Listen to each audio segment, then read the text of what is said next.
কেমন আছেন আপনারা? আমারও জিজ্ঞেস করেন না, কারণ আমরা সবাই রাজা আমাদের এই রাজার রাজত্বে। রবীন্দ্রনাথ ঠাকুরের এই গানের আক্ষরিক প্রয়োগ দেখা যাচ্ছে মহামতি ইউনূস সরকার আমলে। ভাইরে ভাই, উপদেষ্টার পর উপদেষ্টা, ভরে ফেলল দেশটা।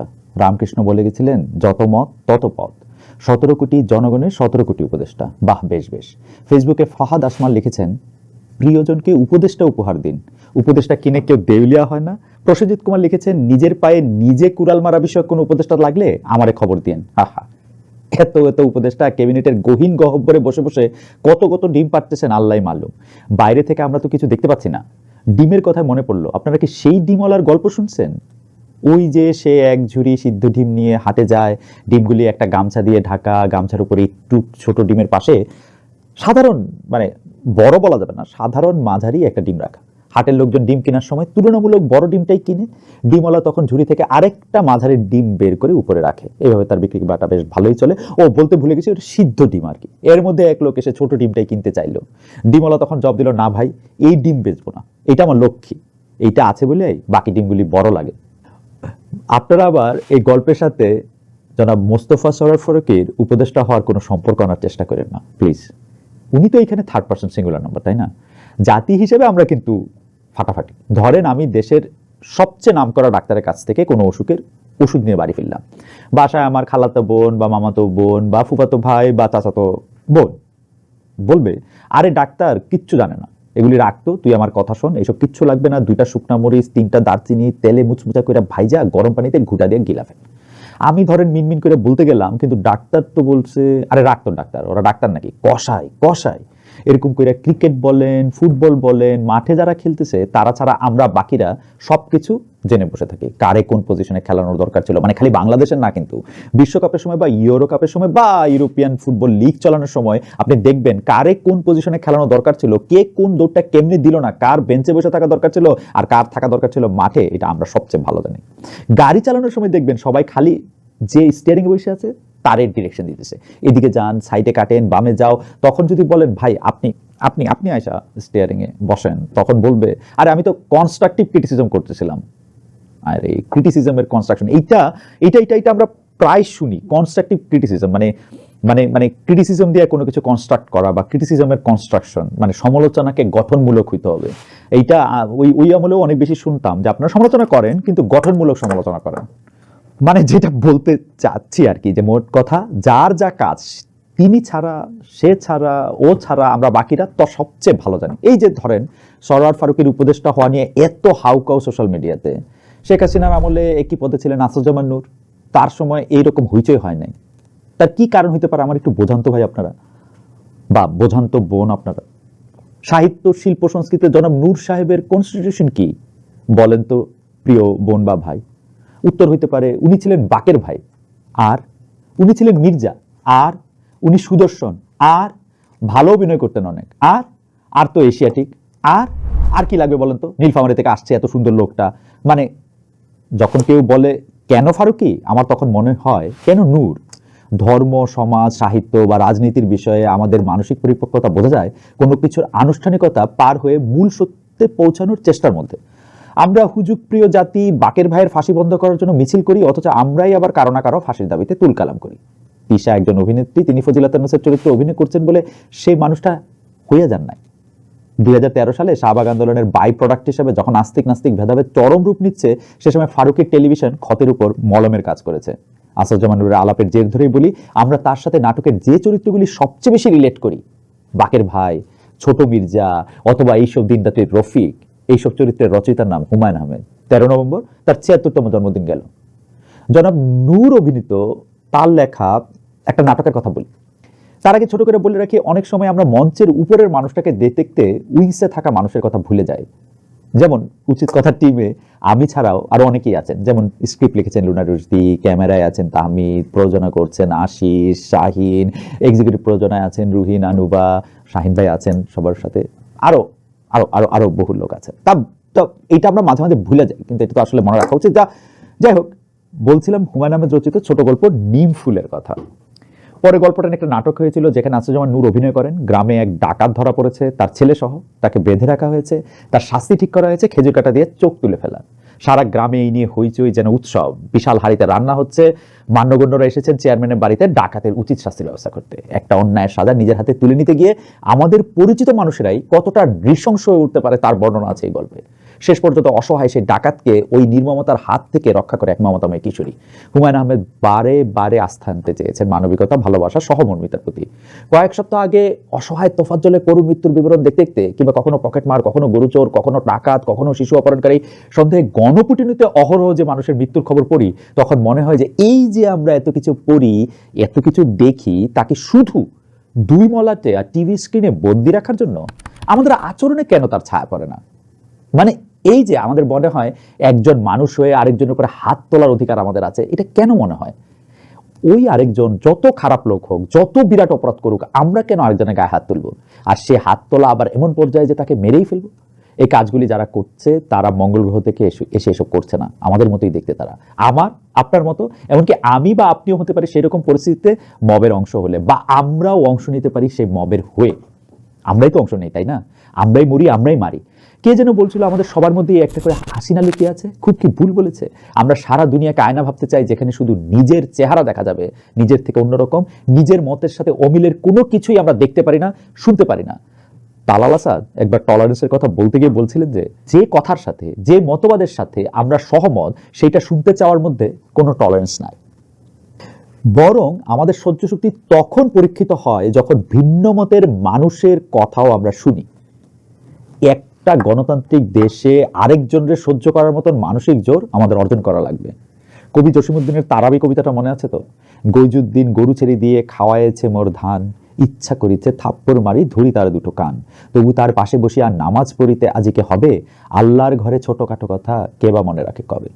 10ই নভেম্বর গণতন্ত্র দিবসকে সামনে রেখে আবার আবির্ভূত হইলেন গণতন্ত্রের মানুষকন্যা শেখ হাসিনা। গণতন্ত্র কায়েমের জন্য তার এইবারের স্যাক্রিফাইসটা কিন্তু দেখতে হবে আমাদের। এই বিষয়ে তার কাছে সাপে ভেঙে কোনো ভেদাভেদ নাই। যাকে দরকার, যখন দরকার চুমু খাইতে রাজি, কোলে নিয়ে নাচানাচি করতে রাজি। যে জাতির পিতার মূর্তির চোটে তিল ধারণের জায়গা ছিল না সমস্ত বাংলাদেশে, তারে এক ফুয়ে উড়িয়ে দিয়ে সেখানে প্রতিস্থাপিত হলেন মহামতি ডোনাল্ড ট্রাম্প। এখন তার ফোন কল এআই, মানে আর্টিফিশিয়াল ইন্টেলিজেন্স হোক, সিরি হোক, আর যা হোক, আপার কণ্ঠনিঃসৃত বাণী শোনার জন্য চাতকের মতো উন্মুখ প্রতীক্ষায় থাকা আসলে নাকি? I don't know. উন্মুখ প্রতীক্ষায় থাকা তার এতিম দলের কাছে নাই আপার চেয়ে এআই আপা ভালো। তারা ঠিকই ট্রাম্পের ছবি বক্ষে ধারণ করে 0 পয়েন্টে কর্মসূচি পালন করতে গিয়ে পয়েন্টে পয়েন্টে ধরা খেয়ে ফিরেছে। কিন্তু সখী, গণতন্ত্র কারে কয়? অরুন্ধতী রয় একবার তার এক বক্তৃতায় ছোটবেলার কথা বলতেছিলেন। তার এক স্যারের বাড়িতে গাজরের ক্ষেত ছিল, সেখান থেকে বন্ধুরা মিলে গাজর চুরি করছিলেন। তো স্যার যাতে টের না পান, সেজন্য গাজর খেয়ে উপরে গাছটুকু একইভাবে আবার মাটিতে পুঁতে রেখে চলে এসেছিলেন।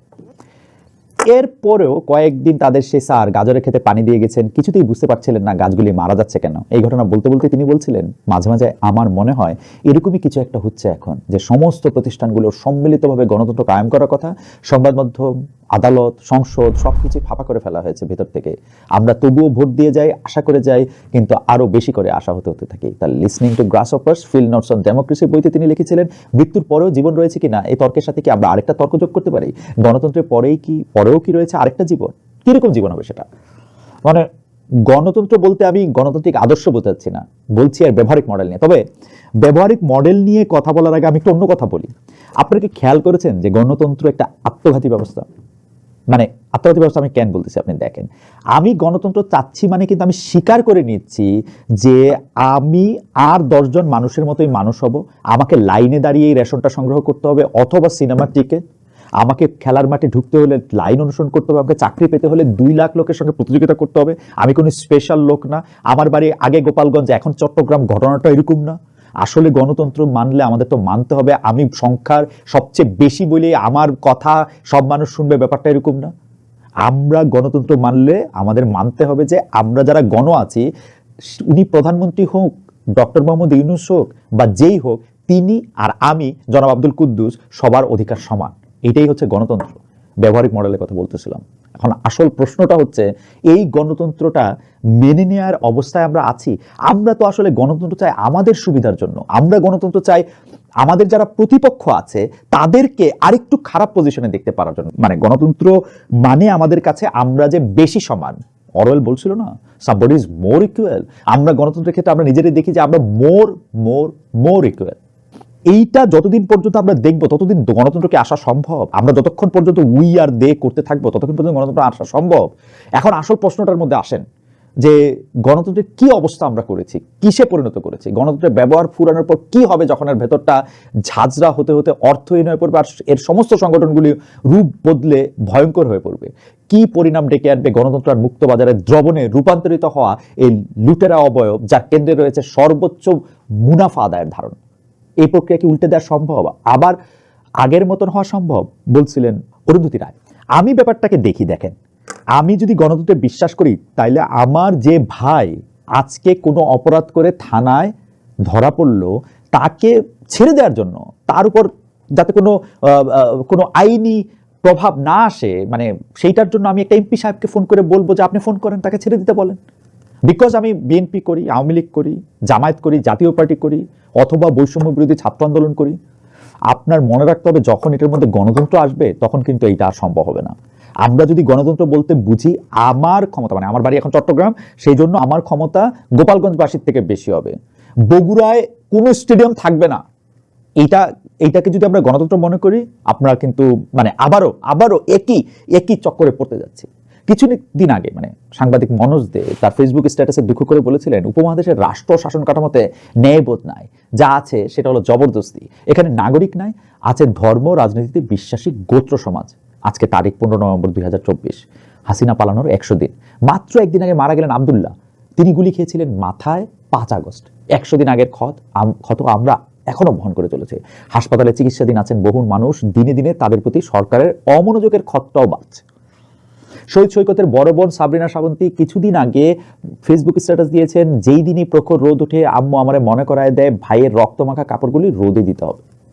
আমিও বাধ্য বের মতো রোদে দিয়ে আসি, অনেক গন্ধ আসে কাপড়গুলো থেকে, গা গুলানো গন্ধ, তারপরও নিজ হাতে ধরে মেলে দিয়ে আসি, সেগুলো এত আপন লাগে, গা গুলানো গন্ধটা, মনে হয় থাক আমার ভাইয়েরই তো রক্ত। এমন দিন আসবে জীবনে কখনো ভেবেছিলাম? সরকারের যার সাথেই কথা বলি তার অসীম ব্যস্ততা, খাওয়ার সময় নাই, ঘুমানোর সময় নাই, শুধু কাজ আর কাজ। কি কাজ? আগামাতা তো কিছুই বুঝি না, সারাক্ষণ খালি সংস্কার করতেছে। এত সংস্কারের আগে এটা তো বুঝতে হবে আমরা আসলে কি চাই, আমরা কি গণতন্ত্র চাই, তার মানেটা কি বুঝি। যা দেখছি তাতে তো মনে হয় আমরা জোর যার মুল্লুক তার নিয়মে দেশ চলতেছে। গণতান্ত্রিক মনোভাব আছে আমাদের?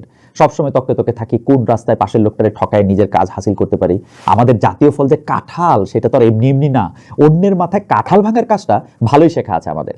একটা ঠিকঠাক গণতান্ত্রিক নিয়মে ঢুকতে হলে এক ধরনের স্থিতিশীলতা লাগে, সেটা সংবিধান সংস্কার আসবে না। কারো কারো মাথায় শুধু সংবিধান সংস্কার করাটা ঢুকছে, তাদের আমি মনে করাই দেই আমাদের সংবিধানটাকে আরো মোটা করেন, আরো পোক্ত করেন। কারো মাথায় ফিক্কা মেরে অজ্ঞান করার কাজে সেটা লাগতে পারে, আর কোনো কাজে লাগবে কিনা আমি জানি না। এটা খুব ভালো সংবিধান থাকলে বা আপনাদের প্রেসক্রাইব করা একদম সংস্কার করা একটা গোছানো সংস্কার থাকলে যে শেখ হাসিনা অনেক বড় স্বৈরাচার হয়ে উঠতেন না। ব্যাপারটা কি এরকম? খালি একটা সংবিধানের জন্য তিনি এরকম হয়ে গেছেন?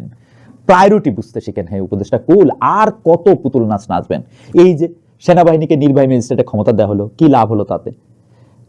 5 বছর, মুনতাহা বয়স 5 বছর ছিল, বাঁচাতে পারছেন তারা?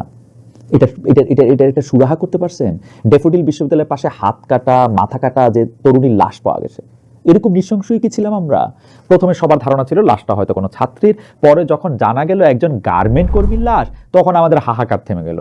মানে আমরা তো মোর ইকুয়াল, তাই না? মোর ইকুয়াল। আমরা কেন গরিব মানুষের শ্রমিকের মৃত্যু নিয়ে উদাসীন? আমরা বরং লুনারুসদি প্রশ্ন করতেছি না আমরা কেন গরিব মানুষের মৃত্যু নিয়ে উদাসীন। আমার প্রশ্ন হচ্ছে যে আমরা কেন গরিব মানুষের মৃত্যু নিয়ে ভাববো? কোনোদিন ভাবছি? যেইটা আমাদের গায়ের উপর আইসা না পড়ে সেটাতে আমরা থাকি, আমরা চিন্তা করি এটা নিয়ে? করছি কোনো সময়? জানি না। ঢাকার সাভারের আশুলিয়ার জেনারেশন নেক্সট ফ্যাশন লিমিটেড নামে তৈরি পোশাক কারখানার শ্রমিক ছিলেন চম্পা খাতুন। 3 মাসের বকেয়া বেতনের দাবিতে বিক্ষোভের সময় 23 অক্টোবর পুলিশের সঙ্গে সংঘর্ষে গুলিতে আহত হন চম্পা। চিকিৎসাধীন অবস্থায় 27 অক্টোবর ঢাকা মেডিকেল কলেজ হাসপাতালে তিনি মারা যান। বৈষম্য বিরোধী আন্দোলনে হাসিনার পুলিশ যেইভাবে নির্বিচারে গুলি চালিয়েছিল মানুষের উপর, এখনো একই ঘটনা আবার ঘটল। কবি আন্দালিবের কবিতার কয়েকটা লাইন শোনেন। বৃক্ষের কন্দর থেকে সারা রাত ছড়িয়ে পড়ছে অসংখ্য কূটাভাস, ডিফেক্টো নেতার হাসি থেকে থেকে বীত স্পৃহ করছে আমাদের। আমরা ভাবছি এগোতে হবে, হাহাকারই আমাদের প্রধান জ্বালানি। একদম ফাটা পোস্টার নিকলা হিরোর মতো করে এবার ডিফেক্টো থেকে সত্যিকারের নেতা হয়ে দেখান দেখি। ইন্টারন্যাশনাল ক্রাইসিস গ্রুপের রিপোর্টে দেখলাম তারা বলছে মানুষের আকাশচুম্বী প্রত্যাশা পূরণ করাটাই সবচেয়ে বড় চ্যালেঞ্জ। আমাদের ধারণা ছিল হাসিনা পালাইলেই দেশের সব মানুষ দরবেশ হয়ে যাবে, কেউ আর চুরি চামারি করবে না, কাজে ফাঁকি দিবে না, অন্যের ঘাড় মোটকাবে না। কিন্তু আমাদেরকে তো গুপি গায়েন বাঘা বাইনের মতো ভূতের রাজা কোনো বর দেয় নাই। দিছে নাকি বর? দেয় নাই তো। আমরা যেখানে ইচ্ছা চাইলেই চলে যেতে পারি না, প্রতিটা পদক্ষেপ নিতে হয়, প্রতিটা সিঁড়ি উঠতে হয়। যে বিশাল কর্মসূচি এই সরকার হাতে নিয়েছে তা 1 বছরে তো দূরের কথা, 1 প্রজন্ম শেষ হবে না। কারণ এর বাস্তবায়নের জন্য আমাদের সামষ্টিক মানসিকতার পরিবর্তন দরকার। সেটা কি এত সহজ? কিন্তু এইটাও বলবো যে ইউনূস সরকার আমাদের আশানুরূপ দ্রুততার সাথে কাজ করতে পারছে না, মানে এই না যে হাসিনার সময় ভালো ছিলাম। ওবামার আমলে ডেমোক্রেট আর রিপাবলিকানদের নিয়ে একটা জোক আছে। এক মহিলা হট এয়ার এই বেলুনে চড়ে আকাশে ভাসতে ভাসতে হঠাৎ বুঝতে পারলো সে হারাইত। তখন নিচের দিকে নামতে নামতে দেখে সে নৌকায় একজন লোক বসে আছে। সে চিৎকার করে জানতে চাইল, ও ভাই শুনছেন? ও ভাই শুনতেছেন?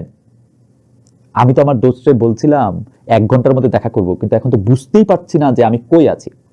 লোকটার সাথে জিপিএস ছিল, মানে সেখানে এসে দেখে ডেকে বলল, আপনি আছেন একটা হট এয়ার বেলুনে মাটি থেকে 30 ফুট উপরে আর সমুদ্র তল থেকে 2346 ফিট উপরে। আপনি আছেন 31 ডিগ্রিতে, যা উত্তর ল্যাটিটিউড থেকে 14.7 ডিগ্রিতে আর পশ্চিম ল্যাটিটিউড থেকে 49.9 ডিগ্রিতে। মহিলা জানতে চাইলো, আপনি নিশ্চয়ই একজন ডেমোক্রেট? হ্যাঁ। তো কেমনি বুঝলেন বলেন তো? মহিলা উত্তরে বললো, আপনি যা কিছু আমাকে বললেন ওইসব টেকনিক্যালি ঠিক হলো, এই তথ্য দিয়ে আমি কি করব জানি না, আর সত্যি কথা হলো এতে আমার কোনো সাহায্য হয় নাই। এবার লোকটা এসে জবাব দিল, আপনি নিশ্চয়ই রিপাবলিকান। উমা, এটাই বা কিভাবে বুঝলেন? আপনি কই আছেন বা কোথায় আছেন জানেন না, এক গাদা গরম বাতাসের উপরে উপরে উঠে আছেন। এমন এক প্রমিস করেছেন যে এটা কিভাবে রাখবেন সেটা জানেন না, আর আপনি আশা করেন আমি আপনার সমস্যার সমাধান করে দিব। আমাদের দেখা হওয়ার সময় যে অবস্থায় ছিলেন এখন আপনি ঠিক অবস্থায় আছেন, কিন্তু হঠাৎ সব আমার দোষ হয়ে গেল। একটু কি মিলল? আরো হাজার হাজার প্রশ্ন আমাদের মনে কিলবিল করছে। যেমন 25শে আগস্ট গাজী টাওয়ার্সে আগুন লাগার খবর বিভিন্ন সংবাদপত্রে ছাপা হয়েছিল। বিবিসি বলছে 184 জন নিখোঁজ, তারা নাকি লুটপাট করতে গিয়ে পুড়ে মরেছে, কিন্তু তারপর এই নিয়ে কোনো ফলো আপ নিউজ নাই কেন? কেউ কি গণমাধ্যমকে চুপ করিয়ে দিল? সেনাবাহিনী না তো? অথবা জামায়াতের আমির ডক্টর শফিকুর রহমান, যিনি 71-এ জামাতের ভূমিকার জন্য ক্ষমা চাইতে রাজি হন নাই, তিনি কেন হঠাৎ করে এত উদার হয়ে বলে ফেললেন, আমি বারবার ফেসিজম আর ফেসিস্ট বলা পছন্দ করি না, কারণ এরাও তো আমাদের পরিবারের সদস্য, রাজনৈতিক পরিবারের সদস্য। ভুল মানুষই করে, দুর্নীতিও মানুষ করতে পারে। ভুল যে করবে সে ক্ষমা চাইবে, দুর্নীতি যারা করবে তারা শাস্তি পাবে। মানে এটা হচ্ছে শফিক সাহেবের কথা। এরকম আরো বহু চিন্তা নিয়ে বা চিন্তার বুদবুদ নিয়ে বা প্রায় চিন্তা নিয়ে আগামী পর্বে আপনাদের সঙ্গে আবার দেখা হবে। আজ যাই।